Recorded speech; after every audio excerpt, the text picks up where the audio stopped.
Hey guys, this is Vincent with you reviewing the Soundboks 2. I've had the chance to play around with it for the last, I would say, month, and I've been super impressed with it. Let me go over some of the things I like.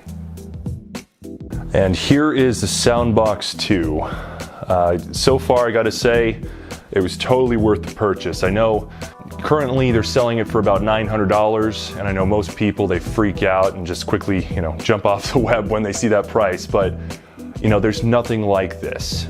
It's worth every penny that I spent. The reason why, of a number of reasons, the build.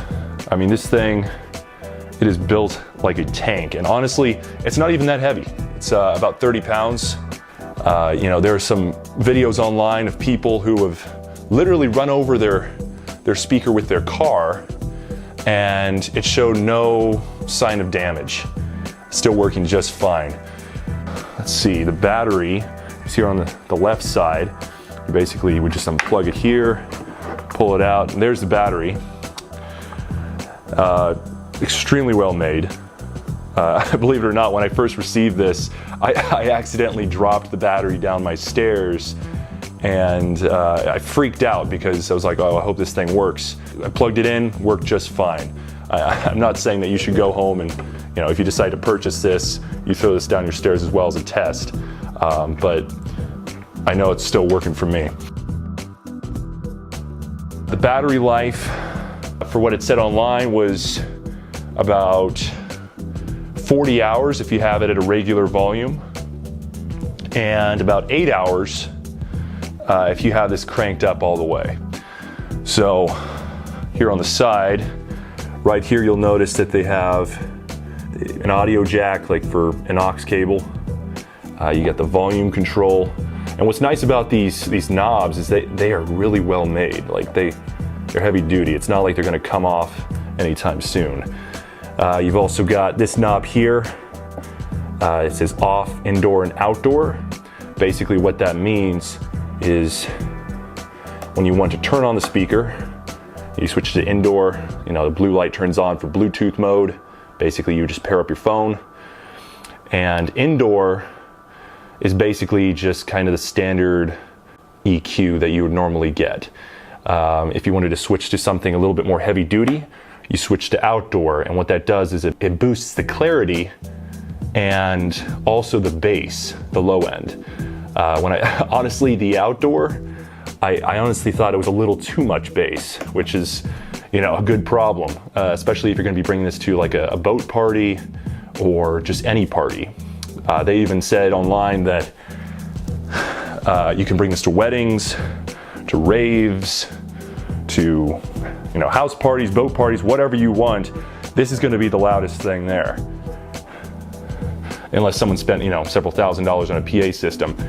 Like I said at the beginning, it's about 30 pounds. You got some 12-inch woofers you can probably see there.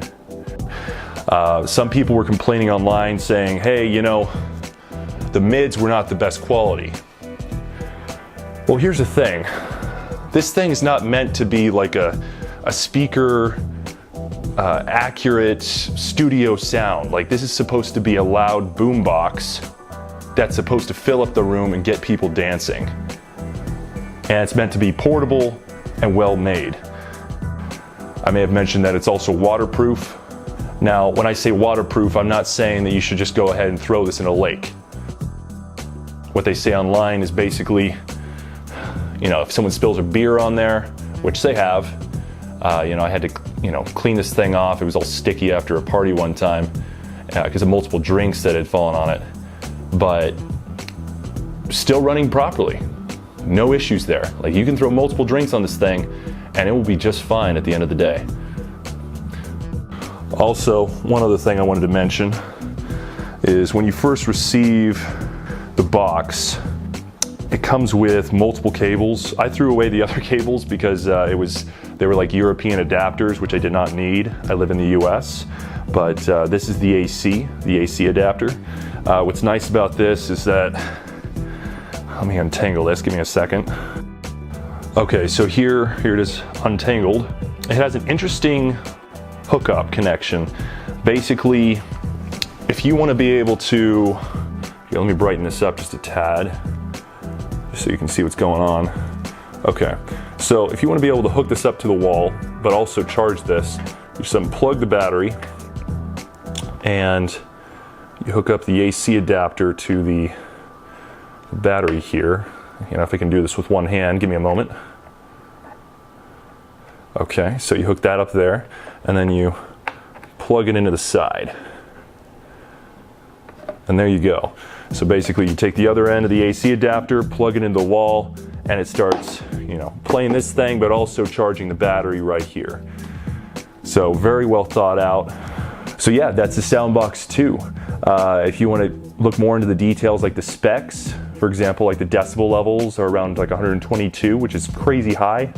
If you want to look more on the size dimensions and all that, you can check out the link in the description. It's an affiliate link, but you can go ahead and open it up, check it out for yourself, and if you want to buy it, that's up to you. It is kind of pricey, but like I said, it's worth the expense when you purchase it. Some people say, you know, that's way too high for what I need, but listen, you're not going to find anything out there that's like this. For the build, the sound quality, the battery life, portability, everything about it, you're not going to be able to match this with any other product. Trust me, I did my research online. I mean, there's a few things you can compare it to, but honestly, there's nothing like it. That's why the price is a little higher.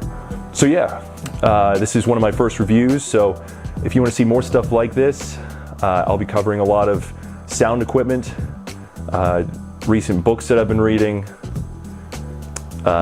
you know, audio engineering products, you know, audio interfaces, different things like that, mainly sound equipment, reviewing newer products.